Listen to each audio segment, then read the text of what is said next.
అంబేద్కర్ కోనసీమ జిల్లాలో 11 kV feeder current స్తంభాన్ని భాష్యం పాఠశాల బస్సు ఢీకొట్టింది. ఈ ప్రమాదంలో బస్సు అద్దాలు ధ్వంసమై అందులో ప్రయాణిస్తున్న విద్యార్థులకు స్వల్ప గాయాలతో బయటపడ్డారు.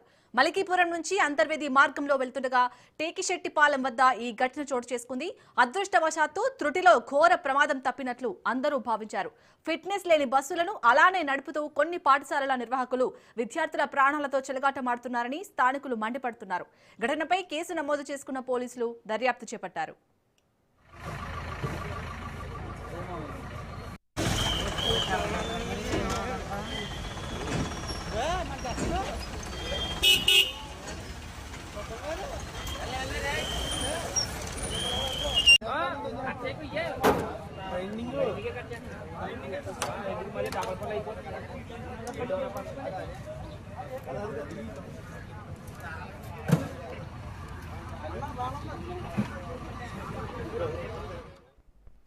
అంబేద్కర్ కోనసీమ జిల్లాలో 11 kV ఫీడర్ కరెంటు స్తంభాన్ని భాష్యం పాఠశాల బస్సు ఢీకొట్టింది.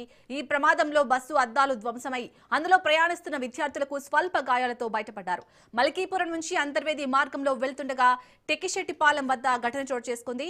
అదృష్టవశాత్తు త్రుటిలో ఘోర ప్రమాదం తప్పినట్లు అందరూ భావించారు. ఫిట్నెస్ లేని బస్సులను అలానే నడుపుతూ కొన్ని పాఠశాలల నిర్వాహకులు విద్యార్థుల ప్రాణాలతో చెలగాటమాడుతున్నారని స్థానికులు మండిపడుతున్నారు. ఘటనపై కేసు నమోదు చేసుకున్న పోలీసులు దర్యాప్తు చేపట్టారు.